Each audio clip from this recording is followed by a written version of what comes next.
Good evening. I'm Jane Rideout, and tonight I have the opportunity to put some questions about the freezing of gait in Parkinson's to Dr. Will Young, who is a senior lecturer in rehabilitation psychology at Exeter University. Welcome, Will. Some of the people on the webinar this evening may have been fortunate enough not to have experienced freezing of gait in Parkinson's. So I wonder if you could start by explaining what you mean by the freezing of gait, and does it just happen in the legs? For those people who do experience freezing, and this is, well, there's varying reports about the prevalence of this, but the reports vary between, say, 15 and 55% of people with a diagnosis are thought to experience some kind of freezing. Most of the time, for those people who do experience it, it is in their legs, or the sensation that their feet are stuck to the floor. But freezing can also happen in the upper limbs. So when doing buttons or with tapping tasks, like with typing, people can feel as though their fingers might get sort of stuck on the buttons. So it's not just the legs. So is your research looking at all sorts of freezing? So in terms of the things that we ask people to do, they're standing and walking tasks. So we are focusing on freezing of gait, or freezing with the legs or feet. But I suppose a lot of the work, it tries to understand what's causing freezing and what makes freezing worse in the first place. So if we can find out the answer to this with the legs, then that would hopefully help us inform what's happening with the hands as well. Right, yeah, sure. Because I mean, I've just recently started to freeze occasionally, and it's quite unpleasant. It's a very uncomfortable feeling and very concerning. And it'd be interesting to know what you're actually doing in your research. What sort of tests are you doing? So our tests mainly involve asking people to come into a laboratory at the university. I should say, actually, I'm a newcomer to the southwest. I joined Exeter University in September 2019, and before that I was in West London, and before that Northern Ireland, and then in a Parkinson's lab in the States. And through all of these positions, we've asked people to come into a laboratory to do standing or walking tasks, where we put these shiny ping pong balls, these shiny markers over people's bodies, and we use special cameras that track the position of those markers, and that helps us to make very accurate measurements about how people are moving. And then we take other measurements on top of that, to depending on the study. So for some research, sure, we look at goggles that look at where people are looking in the room, so we can look at how people are planning their movements. Other times we use I suppose it's a lie detector test, for want of a better way. So we look at how we look at stress levels when people are walking. So, but most of the studies use these movement analysis procedures. But so are you looking at people when they're on and when they're off, or what are you doing? So you know what? So it's been interesting. I mean, through this session, I was planning on talking about a new Parkinson's UK study that started actually Tuesday last week. So it's a brand new study, and this is the first time that I will be looking to test and compare between on and off medication states. But we had we were really scratching our heads when making the proposal for this study, because we wanted to we're planning to bring people into this brand new laboratory on campus, and in terms of looking at the what's happening in the brain when freezing happens, it would be really interesting to test people when they're off medication. However, talking to people in our advisory group, people were just saying, coming to a laboratory for the first time off medication, it might just be a bit much. So maybe it would be a good idea to bring people in on medication to do these tasks. It would still be really valuable for the research, and then we can look to progress and make comparisons with off medication as well. So it's only later in the study that we're looking to test off medication, but for that we're planning on actually we're traveling to the participants to do the testing in their homes, just because hopefully that will be more comfortable for the participants. Yeah, no, I think it's really hard actually when you're off medication to do some of the tests and stuff. So you told us a bit about what you're measuring, and how many times how does the research run? Explain a bit more about. So it's probably easier to ask that questions. If you'll indulge me, I'll tell you a bit about my background and how I came to do this work with Parkinson's, because all of the work that I'd done through my PhD and for a few years after that, it was all looking at how anxiety affects movement. And that was particularly in older people who have either fallen or are deemed to be at a risk of falling, when they're very anxious about falling over or what people might think about their movements. And we looked at what was happening in the brain when people were anxious. And I started working with sports psychologists who are experts at talking to their athletes when they're in the situations where they have to control their movements as best they can. So say an elite golfer who's got an important putt worth millions of pounds, sports psychologists are paid huge amounts of money to whisper the magic words to these people that help them think and focus on what's most efficient for them. And there's a lot of money that's gone into that research. And at the time, I was amazed that none of this had actually been translated into clinical work. So for older people who are very anxious about falling, there was no work that was going on looking at how we actually help people think more efficiently and focus on things that help them move more safely. So that's what I was doing. I was looking at different strategies or things that we could train, say, physiotherapists to help people overcome anxiety. And it was through this work that I came across well, at the time for me, it was a research topic of Parkinson's. And I became really interested in how, there were all these papers saying that anxiety was thought to be really important, and how it is known to have a big effect on the way people control their movements. So, for example, we know anxiety can make freezing much more frequent and sort of make the freezes deeper, if you like.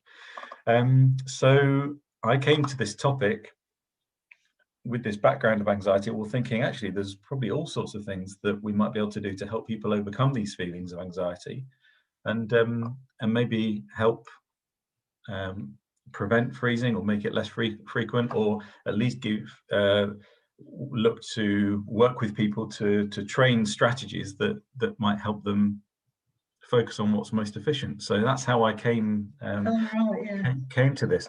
So now I'll start answering your question, which is so what actually we're doing in the laboratory.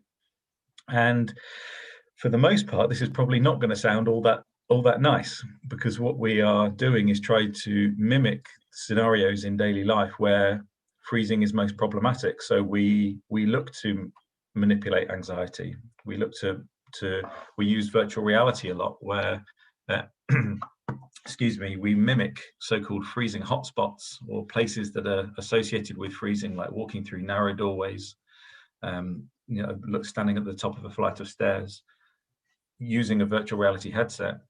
And then we looked at, sorry, the dog's going to bark in a second. We've got someone at the door.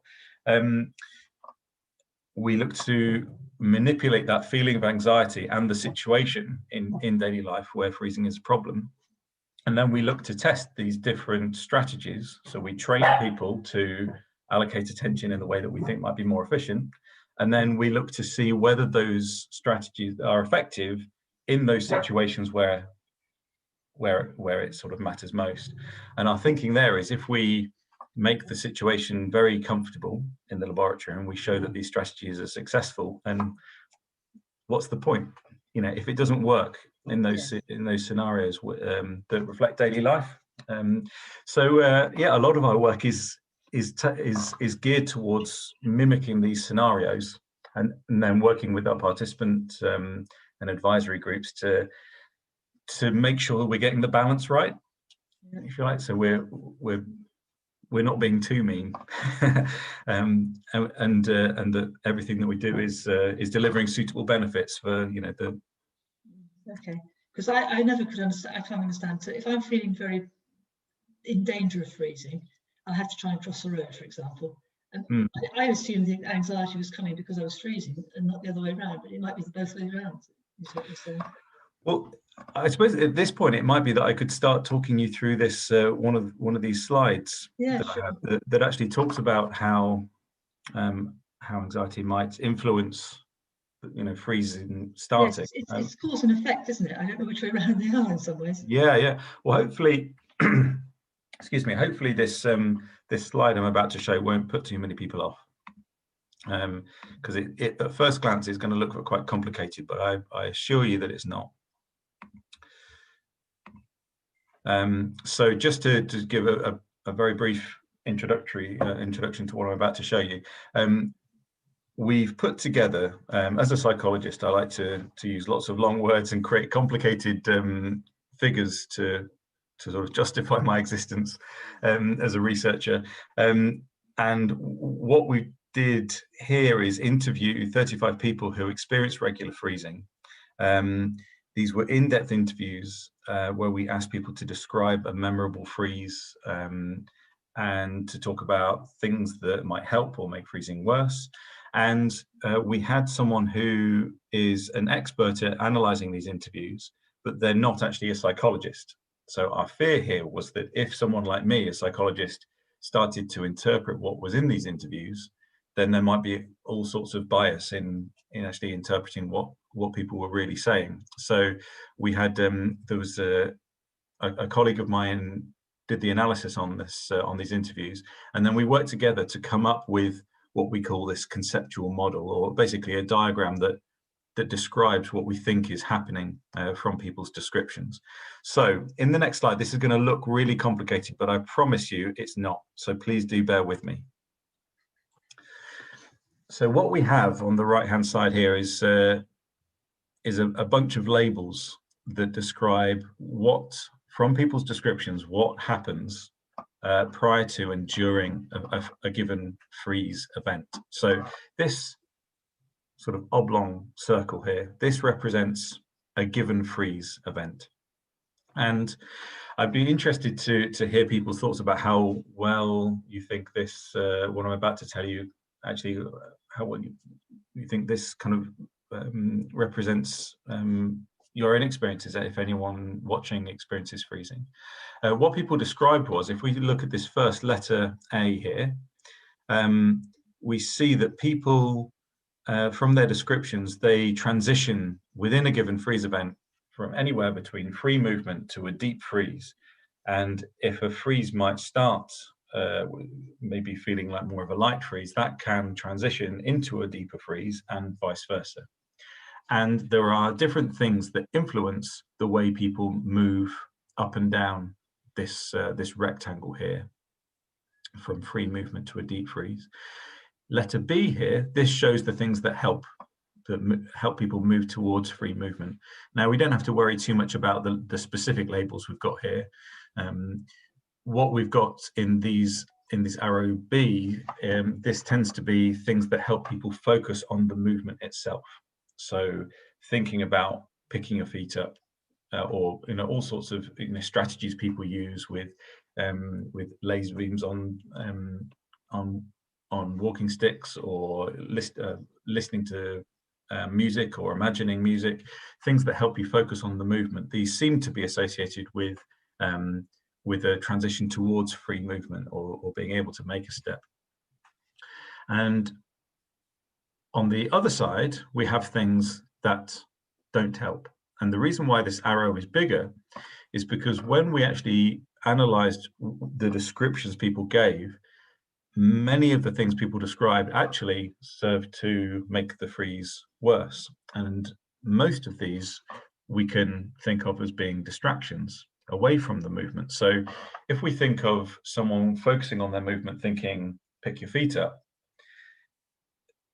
it might not actually, in terms of the experience of, when you're thinking these thoughts, it might not seem that big a jump to start thinking, well, why can I not pick my feet up? But actually, as soon as you start thinking why you're not able to move in the way you want, or what people might be thinking of you, or why can you not move better, or those sorts of things, we see that people very quickly, they associate that with a transition to a deeper freeze, rather than helping them move from a freeze. So we see these two opposing sort of forces, if you like, happening within a freeze. And as soon as people stop focusing on the movement, and maybe becoming distracted, then it seems as though that's not particularly helpful.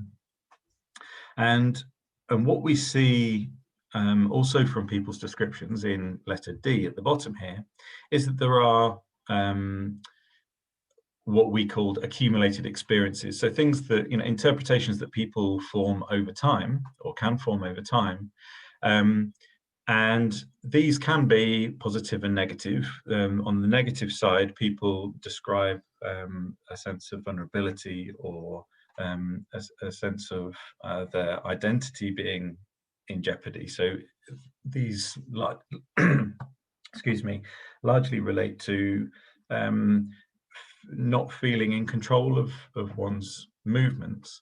And on the positive side, we have what we call strategies of resilience. And these are things that people, amazing things people talked about, the level of planning that goes on to structure the day, so people are in situations where there is that sense of control over movement.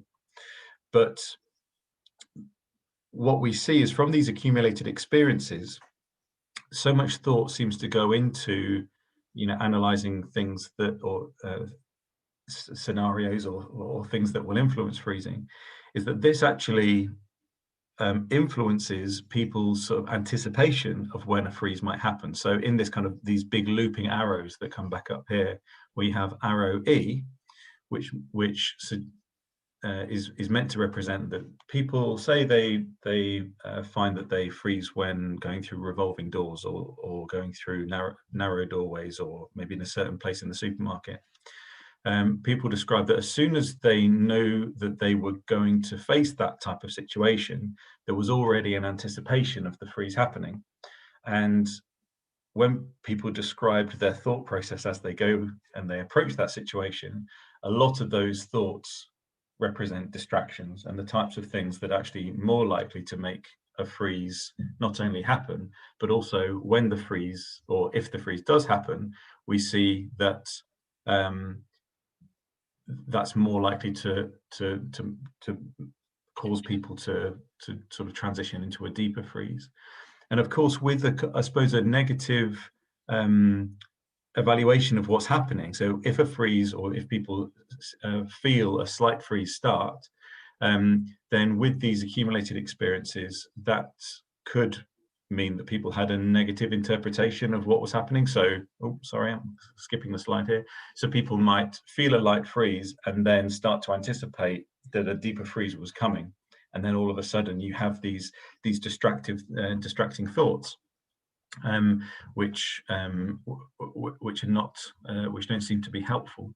So hopefully that makes some sense now, that model. And what we do in the laboratory is we look at models like this, and then we look at specific areas of this model that we can intervene, and we can design strategies that, more specifically on the left hand side of this model, you see this sort of this circular process where people maybe experience a deeper freeze. They then anticipate the freeze. They're more likely to anticipate a freeze happening, or more likely to interpret what's happening in the freeze sort of more negatively, and then that sort of feeds itself in a negative cycle. So we do a lot of work in trying to design ways of helping people to maybe reinterpret what's happening with that freeze, because we know that there is a physical problem in the brain that causes freezing to happen. But what seems to be happening here is that the anxiety about the freezing is making the problem so much worse. And then people are interpreting that sort of that greater movement problems as being all to do with the Parkinson's, but actually they are much more able to step out from a freeze or prevent a freezing happening if they can sort of cut out these unnecessary, or I say unnecessary, these distracting thoughts that seem to be problematic. So there are a few different strategies that we can use and that we're testing at the moment that seem to be, well, they seem to be very promising indeed. And I can talk about the different things that we're working on as people are interested. But I realise I've been talking for about 10 minutes or 15 minutes, so I'll stop now and come back to you all and gauge the level of interest. It's interesting what you say, because I find if I'm starting to freeze, if someone starts talking to me while I'm freezing, it gets worse. So I'm being distracted by them, aren't I? So people are trying to be helpful. So we actually need a little sign up to say, "Leave me alone, I'm freezing." Yeah. So going back to this idea of sports psychologists, there is some really interesting research that looks at the relationship between coaches and athletes, and how the best sports coaches will understand when it's useful to give a prompt or to intervene with an athlete, because they understand what's most efficient for that person. And there are some simple ideas that I think would be quite easy to translate to the experience of people maybe who experience freezing or movement difficulties associated with Parkinson's and their spouse or friend, to help train people to develop that understanding. Yeah, I think some people probably have it intuitively, and they could teach us a thing or two, I'm sure. Do you find different people have different strategies that work for them? Oh yeah, absolutely. It's one of the big challenges actually when it comes to doing research on this, because Parkinson's affects everyone so differently, and people have their own preferences and sort of experiences and skills, in terms of musicality, or people may be able to imagine certain things that are particularly helpful, but other people just have a tendency to do things differently. So one of the problems, and it's one of my sort of bugbears, I suppose, one of the problems is in the research world, someone will look to test how well a given strategy works, and then they recruit X number of people who experience Parkinson's or freezing, and then they look to see how well that strategy works on that sample of participants. But they don't really talk about how everyone's different. And really, the way that we should be doing work is to develop a whole repertoire of strategies, and then offer these to people to pick and choose and try them out, and then see what works best for them.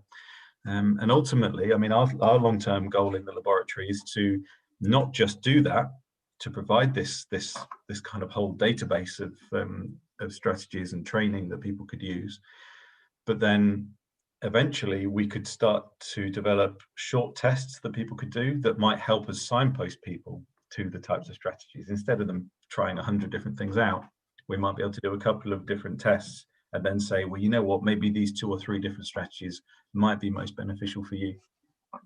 So the only thing I could say, the only thing I would say, Will, is that before I started to freeze with Parkinson's, I thought I sort of understood it. I didn't. I truly didn't. It's very different. And the other thing I've discovered in this last year is that while one strategy will work sometimes, another strategy will work better another. It changes out over time. So it's not just different people having different strategies, it's also they might have to have multiple strategies, in my opinion. But it'd be interesting to see what other people think. Are there any questions coming up, Jason? I wondered if it would be helpful, just on this subject, to see a short video, Jane. I haven't spoken to you about it, so you don't mind. I was asked by Parkinson's UK to tell an actor how to act frozen, because they were doing an awareness video, and wanted to And I thought, why don't they just film me? Because it'd be a lot easier. And I found it very difficult to explain how it was.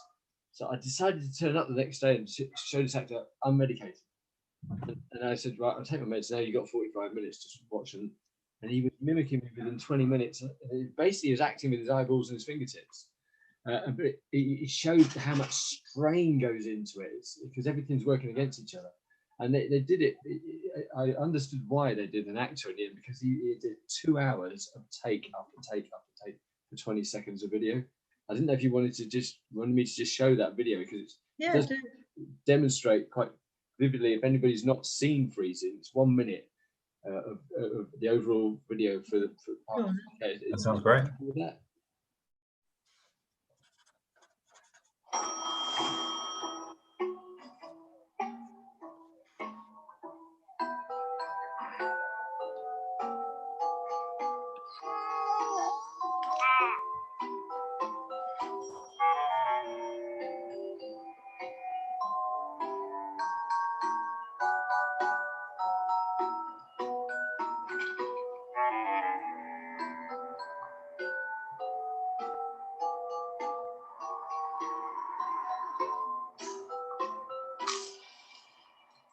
Annoying, isn't it? Freezing is one of over 40 symptoms of Parkinson's. When someone freezes, they may not be able to move forward again for several seconds or minutes. You're okay. This isn't just annoying, this is Parkinson's. Thanks, Jason. That's okay. There's a question in the Q&A, which is, what is the difference between a bad off and freezing? Sometimes they feel much the same to me. Rosemary. A bad off and freezing. Well, it's a great question. I feel maybe I'm not being a sort of consultant neurologist or clinician. I'm probably not the best person to answer this, but my understanding of that is that typically symptoms with Parkinson's, people can have symptoms of slowness of movement and a movement of reduced size, and of course, when off medication, those symptoms can get worse. So the difficulties with moving, I suppose, can progress to a point where where movement is not happening at all, but that might not necessarily constitute a freeze, as it were. It's just that the symptoms of Parkinson's being that sort of pronounced that no movement is happening. But freezing is thought of, at least in the research world, is thought of as being a distinct, well, I say distinct, there are all sorts of so-called subtypes of freezing, but a distinct sort of mechanism that's happening in the brain that actually causes a motor block, or they call it akinesia. Yeah. Okay, thank you. I've got another question. Why is it that if I'm freezing, I can run out of it, but I can't walk out of it? What a great question, because it's quite a common thing, certainly from the people that we've spoken to, where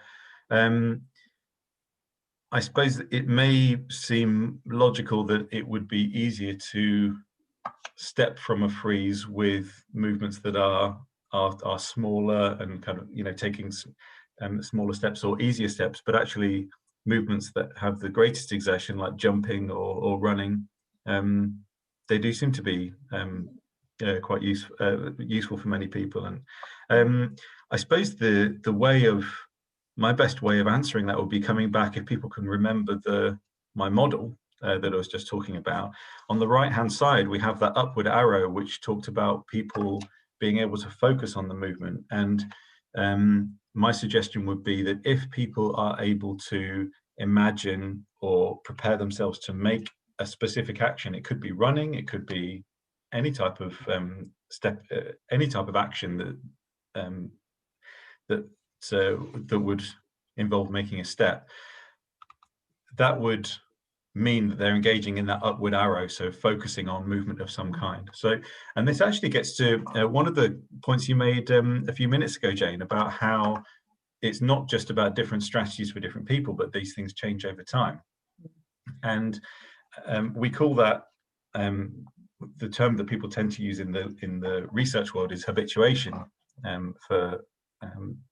to describe this a lot of the time, where people might find that walking to a metronome or listening to a certain song is useful for a certain time, and then it progressively gets less and less useful. And there's all sorts of reasons for why this might be.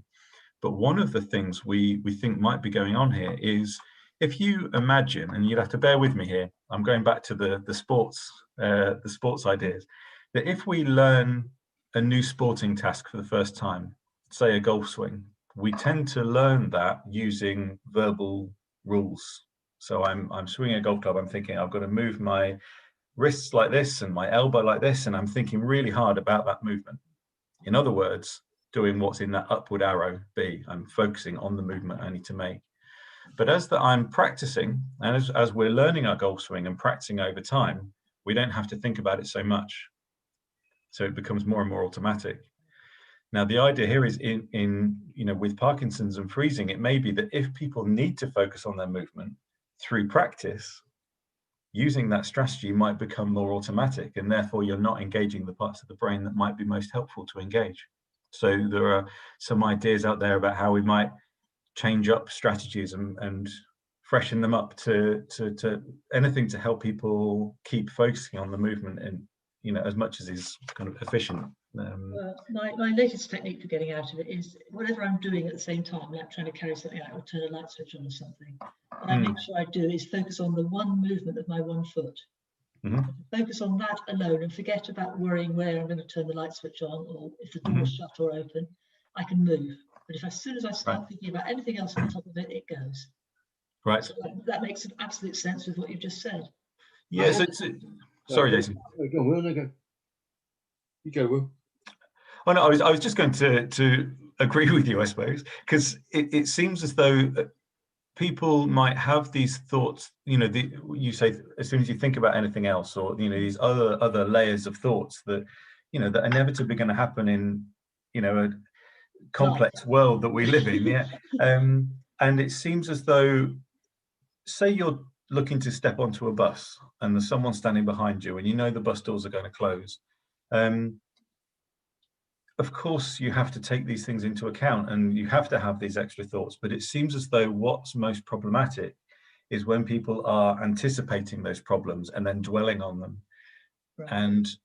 And there seem to be some useful ways of helping people recognize what thoughts are helpful and what aren't. And then there are some fairly simple strategies that could be used to maybe help people avoid sort of dwelling on those thoughts that are less helpful. Just to come back to your running one, Jane, somebody explained it to me once that if walking was memory number 4,557 when you were learning to do things in life, and running was 9,872, the pathway to 4,557 is broken. But the pathway, and that's when we get to freeze, it can't remember how to do it. And that's one of the little pathways that's broken. But the one to running is still there. So that's why you can still run, but you can't walk. And some people jump, some people take a step to the side. And so I found it once. I froze, and then a moment later I had a trolley to push, and I could walk fine with the trolley, because that's memory number whatever, different number. And it is, if you think of it as that little computer bank of memories, and some of them have gone because when we're at stress moments. Why is it that my freezing is worse at home in a seemingly safe and non-anxious place? I don't know. I don't know is the answer. And I think it's so. The researchers have tried to put different types of freezing into boxes. These different experiences into boxes. And some people say, when we're developing these virtual reality environments that are meant to be representative of situations where it's most problematic for freezing. It's interesting because some people will say, well, I'll freeze most when there's nothing around me, it's completely open space. And if I'm surrounded by things and clutter in more confined spaces, then I'm fine. Whereas other people say exactly the opposite. So I think it affects people so differently that it's difficult for researchers, especially, I always feel, having these discussions and giving talks on this topic, I always feel that, what I say about this is so entirely insufficient, having not experienced freezing. All I can do is kind of follow what people have said in research papers and having discussions and, making these observations in the laboratory. But it's true that freezing does seem to affect everyone so differently. Yeah.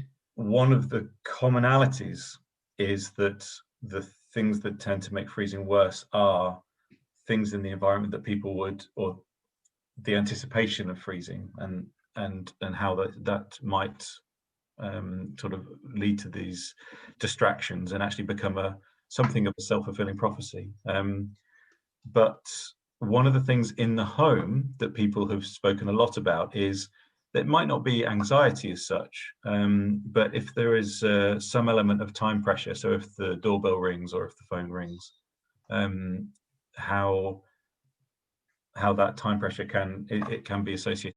I think you may have answered Lorraine's questions. The next one, which is, does the anxiety have to be associated with a difficult situation or a perceived obstacle, or can free-floating anxiety caused by stress in other areas of life make freezing more likely? We've got a couple of others. I don't know if you want me to read them out and maybe come. Yeah, sure. I think I can answer that quite quickly. Okay. In the yes, absolutely. And the more psychologists start to look at this topic of freezing, experience of freezing that people have, the more we realize that it doesn't have to be stressful anxiety in the way that we typically think of it. It's not so much necessarily to do with the physical tension, but actually what we call ruminating or catastrophizing, thinking about things that might happen. Anticipation. Yeah. There's a couple more in the chat box, and then there's one a couple more in the Q&A and one in the chat box. In the chat box, we've got, I'd love to hear more about the strategies sports coaches have for knowing when the right moment to step. Yeah, this would also apply to people's partners, friends, and family around them. So it's a similar thing, isn't it? What strategies? What strategies should they take? So this is something that we're planning on doing a study on this, and I think at the moment I would only have speculations of things that seem to work well in sport, and that I think from having conversations with people who experience freezing, I've got some ideas that I think might work well. But the only one that I think it's sort of sensible for me to talk about now without confusing myself and others is that it's perhaps useful for people to have a conversation about how to recognize these thoughts that might be distracting or might represent a distraction away from thinking about movement. And my hope is that we'll have time to talk a bit more about what these kind of positive strategies might be. So the ways of, instead of just trying to cut out it's almost like me saying, don't think of the pink elephant. As soon as you're thinking, I can't think of these distracting thoughts, and then all of a sudden that becomes a distraction. So one of the things that might be useful is to come up with a strategy to focus on, which then serves as a distraction from the bad stuff. There's an effective voice therapy which focuses on speaking with intent, because our ability to do things automatically no longer functions. Could this intent be of use in freezing?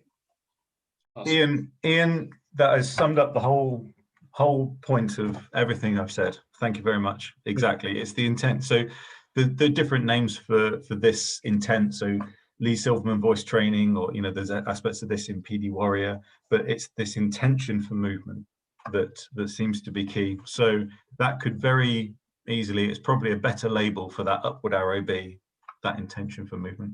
Brilliant. What were the, this is from Liz, what were the situations that were most likely to cause freezing? I assume this is in your study.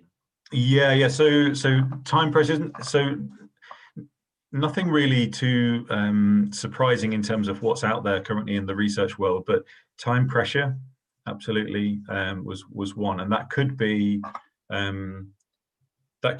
something in the home, the doorbell ringing. It could be trying to walk through an automatic door, knowing that the door will probably close People at some walking point. behind you as well. I So- find that people walking behind you isn't Right. if you So- do. Yeah, absolutely. So I suppose people walking behind you or around you, that could be not only a time pressure, but it could also be the second main thing that we think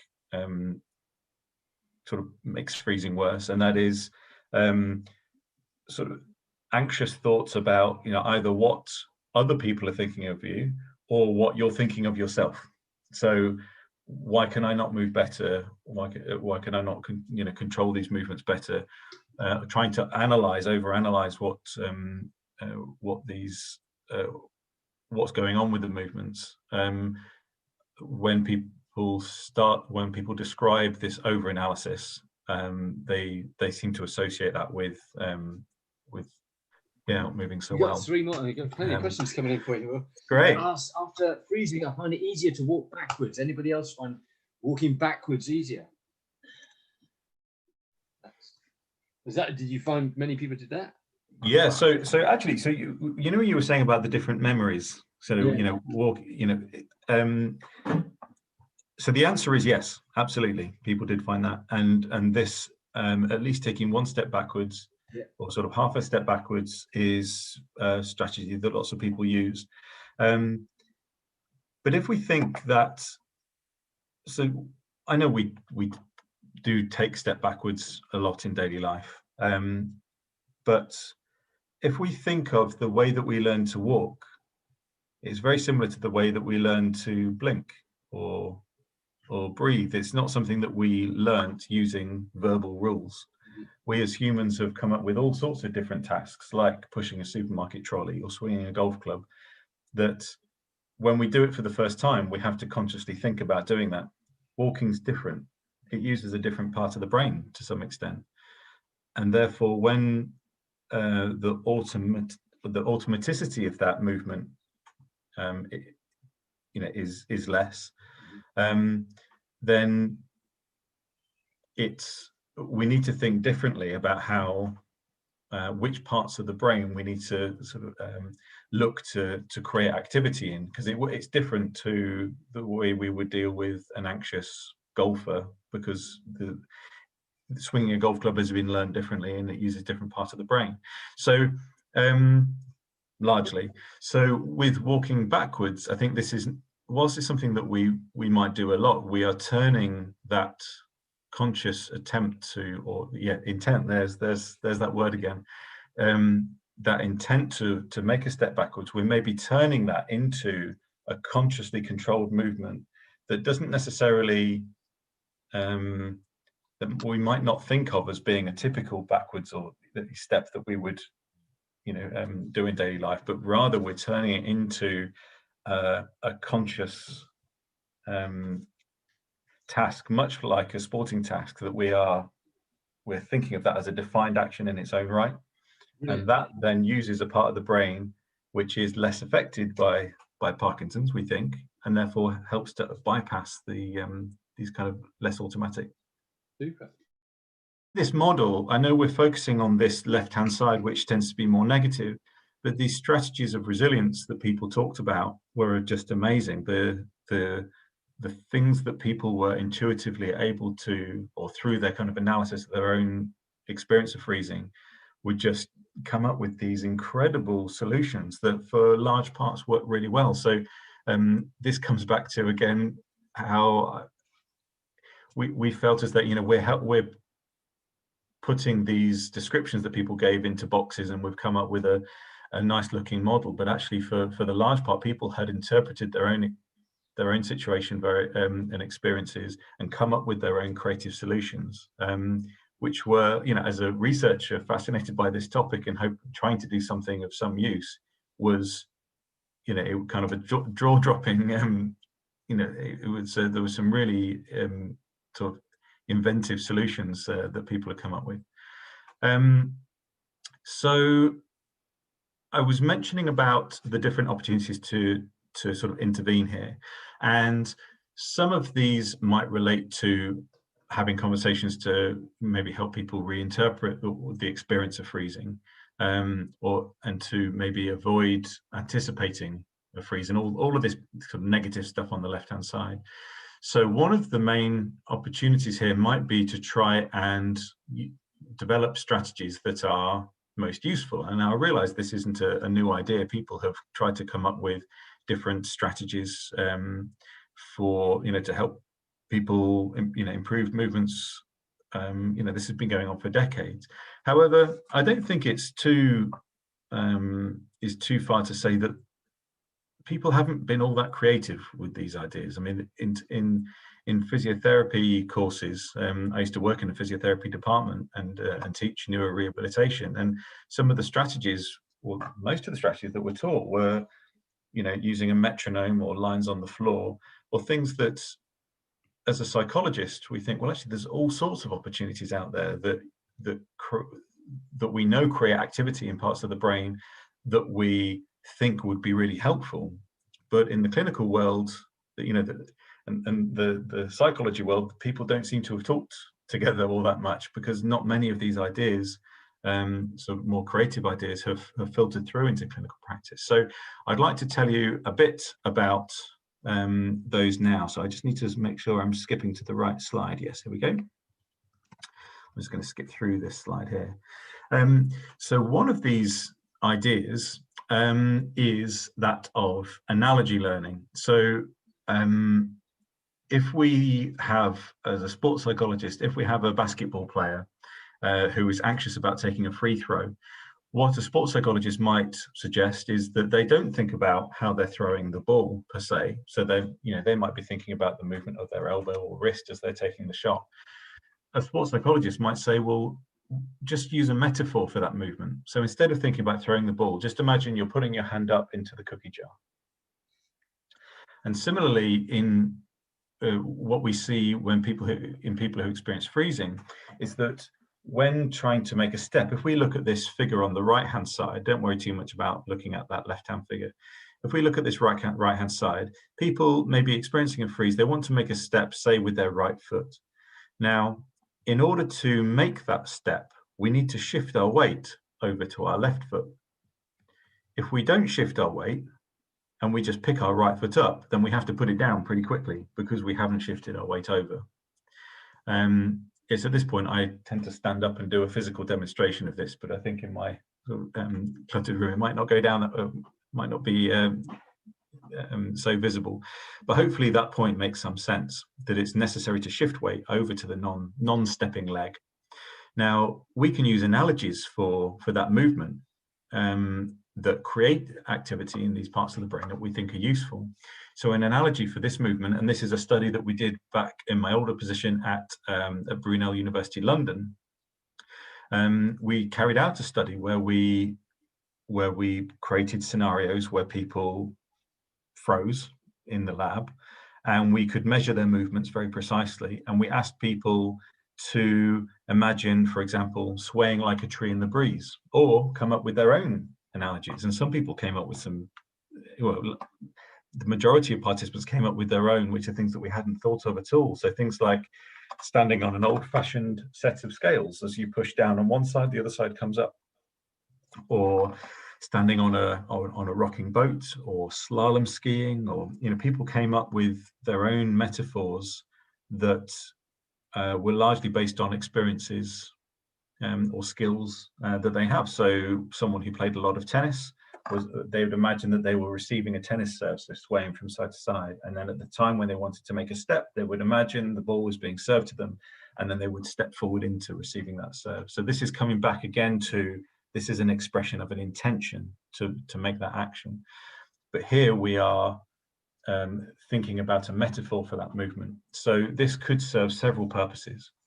thinking of this metaphor, this engages parts of the brain which I think are useful, but actively focusing on a movement strategy like this may well guard against these distractive thoughts that we think are problematic. And what we see in this study, so I seem to have taken out my results. I seem to have taken out the slide that has the punchline. What we see when people use this strategy is that the percentage of unsuccessful attempts to make a step dropped a huge amount. Now, I won't give you the precise percentage because I fear that it might overstate how useful this strategy might be, but it was far greater improvement than we expected to see in the laboratory. And this is one of the ideas that that Parkinson's UK has now funded us for a 3-year project to study these types of strategies in more detail. And in order to do that, we are using this facility. Now, with many people in the south of England, especially in the southwest, you'll be pleased to know that we have what is probably the most advanced biomechanics lab, or certainly you see this kind of square on the floor. This is called a force plate that very precisely measures the forces under people's feet. This is the most advanced force plate in the world, we think. Most laboratories, like my old laboratory at Brunel, we use a force plate which is about 50 centimeters squared. So it's very challenging to induce freezing on that very confined space, certainly in a way that's representative of people's experiences in daily life. Whereas in this facility in the University of Exeter called V Simulators, this is a 4x4 meter force plate. So we can ask people to wear virtual reality goggles, move around an environment that we think might induce freezing. We can ask people to move around this force plate, and if a freeze happens, we can measure it. How long has this V simulator been there? I mean, it's an amazing piece of kit. It really is amazing. It's only just opened. So this Parkinson's UK study will be the first full study that's happened in the facility. Really special about this facility is that 4x4 meter force plate actually moves in every direction. So we can vibrate that force plate. So in other words, we can make it feel, or let me rephrase, we can put a sensor on a bus or a train and measure how that public transport's moving, and then we can recreate that in the force plate. Around the edge of it, so it can move. The whole thing can move. Yeah, that's it. So we can vibrate it, and it's really uncanny. So we have virtual reality environments where people are standing on a boat or on a train, and you can move the platform in a way that it directly reflects what people are seeing, and we can also create sort of jolts where the bus goes over a bump, for example, and we can therefore see not just what happens when people are experiencing a freeze and using different strategies to overcome that freeze, but we can recreate all sorts of activities like riding on public transport that many people can find difficult. So when the bus hits a bump, we can look to see how well people can recover from that jolt, which tells us a lot about how people are avoiding falling over, for example. Well, that's really interesting to hear all that. I mean, it leads me on to probably the last question, because obviously time is a bit against us now. How can we help you in your research? Are you looking for people to be guinea pigs in this research, or what's the situation? Well, it's funny you should ask that, Jane. Strange, isn't it? Yeah, so I'm relatively new to the Southwest, as I mentioned, and I've been talking to people at some of the local Parkinson's UK branch meetings. So some people on this call we may have met at over a year ago at some of the branch meetings, and this may sound all familiar, but we will be looking to recruit people to come into the V simulators and try all of this stuff out, to people who will be willing to be trained with the first of the strategies that they'll be looking at. and we will be starting testing. We're aiming for an October-November start for testing this year. About a year later, we'll then be looking to take whichever strategies work the best, or whichever we'll be looking to refine these strategies, and then look to travel to a different set of participants, where we would like to test people both off and on meds in their homes, and use portable equipment that can measure freezing in the homes, and then we leave some training material with them. So if anybody's interested in getting involved, how are they going to do that? So what we were talking about just before people came online is doing, just as it's the message from Jason here. So is if anyone interested in just receiving an email telling them what research is going on in Exeter. If you want to put your email address or telephone number in on the chat, I will save that and then just let you know as and when different research is coming up. Just to protect your identity from everybody else, if you could send it as a direct message to Will, so you get a choice of who you send these to. A direct message to Will, then it'll only go to Will, so other people won't be able to see your details on the screen. And the other thing I'll do is on the email I send out after the session, I'll ask people to send me anybody who wants to be in contact with Will. Right. I've also just sent my email address to Jason, so you could either leave your message in. Yeah. So I just put the email address. Shall I put it in the? If you do that to everybody, then there's the option to email you direct as well. All panelists and attendees. Here we are. So you can email me directly. You can leave your contacts in the chat with Jason. Alternatively, you could email Jane, and all you're doing with leaving this information, you're not volunteering as such. It's just I'll put your details on a list, and just we'll let you know what's happening when there are sort of opportunities to participate in this research. And it could be to participate in an advisory group to help help guide us in how we manage these different projects. We have a wonderful project advisory group where we just have an open conversation about how we should be doing research. I've been advised to drop a few of my a few projects that I thought were going to be interesting, but actually I take the advice from this advisory group. So if people are interested in getting involved with that, then you're very welcome as well. There's a couple of questions in the Q&A box. I've been there a little while. Are we okay to ask these now, Jane? Has anyone looked to see if regular meditation helps reduce freezing, as meditation can help reduce the chatter that goes on through our heads? So I think this is one area that people have done some research. People have looked at mindfulness and different forms of meditation, and several of these studies and even trials have shown some positive results. People have used cognitive behavioral therapy. The extent to which these different trials have been used specifically to look at freezing and symptoms related to freezing, that's much less. Those that have not really looked at targeting these types of thoughts that we're looking at, that I've been describing today.